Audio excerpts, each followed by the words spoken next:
4 থেকে 5টি পেঁয়াজেই হচ্ছে 1 কেজি এমন ফলন মিলছে গ্রীষ্মকালীন N53 জাতে। তাই এই পেঁয়াজ চাষে ঝুঁকছেন রাজশাহীর কৃষকরা। বলছেন কম সময়ে বাম্পার ফলন এবং দামও মিলছে ভালো। এমন সুখবরে আশাবাদী কৃষি সম্প্রসারণ অধিদপ্তর। কর্মকর্তারা আশা করছেন আমদানি নির্ভরতা ঠেকানো গেলে এবং সংকটকালে সমাধান দেবে পেঁয়াজের এই জাতটি। আবরার শাহীর রিপোর্ট।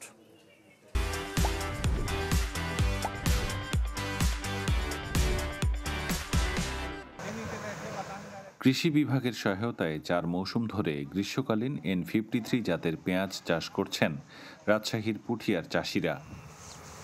কৃষকরা জানান, গেল মৌসুমে 1 বিঘা জমিতে খরচ বাদেও লাভ হয়েছিল 1,65,000 টাকা। সেই ধারাবাহিকতায় এবারও বুনছেন সাফল্যের স্বপ্ন।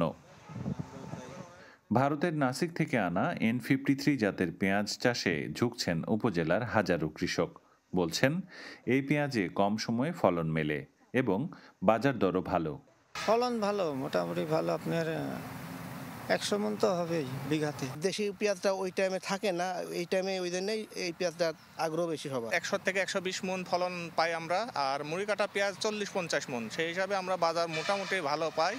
সরকারি প্রণোদনায় সারা দেশের 34টি জেলায় চলছে এই পেঁয়াজ আবাদ। মাঠ পর্যায়ের কৃষি কর্মকর্তারা বলছেন, দেশি জাতে যেখানে উৎপাদন হয় বিঘা প্রতি 50 মণ, সেখানে N53 জাতে মিলছে 150 থেকে 200 মণ পেঁয়াজ। বিঘা প্রতি কৃষকরা প্রায় 2 থেকে 2.5 লাখ টাকা বেশি তারা উৎপাদন করছে এবং তারা লাভবান হচ্ছে। তা আমরা তাই চাচ্ছি যে ওই আপনার সেপ্টেম্বর, অক্টোবর, নভেম্বরের দিকে পেঁয়াজের যে ঘাটতিটা থাকে, এই ঘাটতিটা আমরা মুড়ি কাটা পেঁয়াজ দিয়ে না মিটিয়ে আমরা এই গ্রীষ্মকালীন পেঁয়াজ দিয়ে মেটাতে চাই। পেঁয়াজের আমদানি ঠেকাতে গিয়ে বিদেশি বীজ নির্ভরতা বাড়ছে কিনা এমন প্রশ্ন করছেন অনেকে। জবাবে কৃষি সম্প্রসারণ অধিদপ্তর বলছে, এখন আমদানি হলেও চেষ্টা চলছে আগামীতে দেশেই উন্নত মানের বীজ উৎপাদনের। গবেষণা প্রতিষ্ঠান আছে, তারপরে বীজ উৎপাদনকারী প্রতিষ্ঠান আছে, বিএডিসি, পাশাপাশি আমাদের অনেক ইনোভেটিভ কৃষক আছে। তো এই বীজটা যেন কৃষক পর্যায়ে আমরা উৎপাদন করতে পারি, সে বিষয়ে আমাদের আমরা চেষ্টা করছি।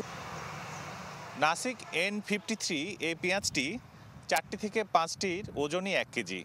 ফলে 100 দিন কিংবা 150 দিনের মধ্যে বাজারজাত করার ফলে কৃষকরা এই পেঁয়াজে 2 গুণেরও বেশি লাভবান হচ্ছেন, ঝুঁকছেন এই পেঁয়াজ চাষে।